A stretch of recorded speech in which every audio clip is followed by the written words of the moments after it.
jewe umushikiranganji ajejwe imigenderanire kandi bavuga no gufashanya mu iterambere hamwe n'umuserukizi w'igihugu c'Ubushinwa ari iwacu i Burundi dushira umukono ku masezerano hagati y'ibihugu vyacu ko ari bibiri, amasezerano agamije kubaka igihugu c'Ubushinwa kugira dufashe mu kubaka inyubakwa y'ubushikiranganji bw'imigenderanire n'ayandi makungu gufashanya mu iterambere. Inyubakwa izubakwa i Gitega ku mugwa mukuru wa politike w'igihugu cacu ciza c'Uburundi. Ni vyiza cane kubona igihugu c'Ubushinwa kiduhaye iyo ngabire, kuko ntabwo ari deni n'ingabire igihugu kiduhaye kugira ngo iyo nyubakwa yubakwe. Izoba ari inyubakwa yubatswe kijambere kandi nini, izoba ifise igeretse incuro 11, ifise n'ico twita garage souterrain, garage yo mu kuzimu. Hanyuma kandi abashinwa bemeye yuko iyo nzu batazoyishikiriza iri gusa, yuko bazoyiha n'ivyangombwa bikenewe vyose kugira ngo twinjire dutangura gukora. Umugambi rero ushobora kuzohera mu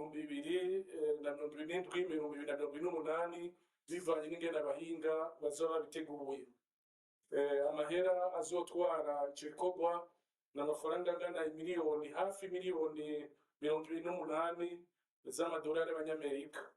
Murumva rero ko ingabire nka bene iyo atagisabwe, atari deni, vyerekana ukuntu igihugu cacu ciza c'Uburundi n'igihugu c'Ubushinwa ducuditse, twama dufashanya muri vyose, haba mu bihe bibi canke mu bihe vyiza.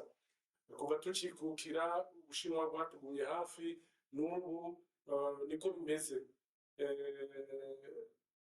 Umukono rero dushizeko amasezerano muzi neza yuko tubikoze nyen'icubahiro umukuru w'igihugu cacu ciza c'Uburundi aherutse kugendera ico gihugu c'Ubushinwa haraciye imisi ishika 10, naho nyene nyen'icubahiro umukuru w'igihugu cacu ciza c'Uburundi yavuye muri ico gihugu, naho nyene agabanye ingabire ishika hafi miliyoni 15 z'amadolari y'abanyamerika.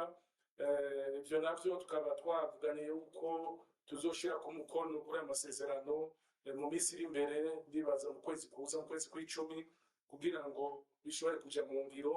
Hanyuma amahera akaba agamije kuzofasha Burundi mu bisata binyuranye, amaproje akaba ari twebwe nyene abarundi tuzoyitorera kugira ngo bashobore kudufasha.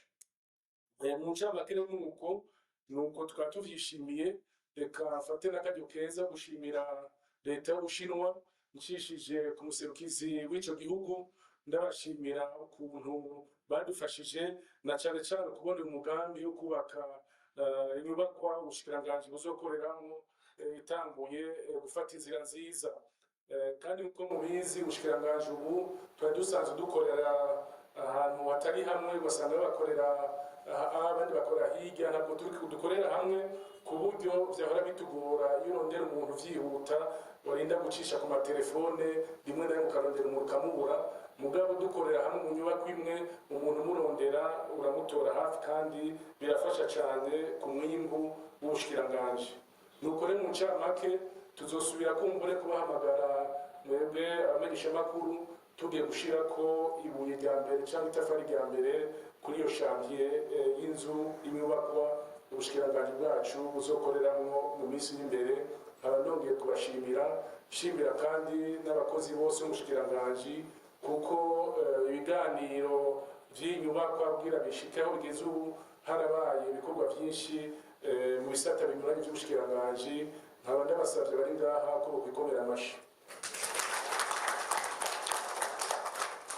Nuko rero Imana imuhahezagira, murakoze.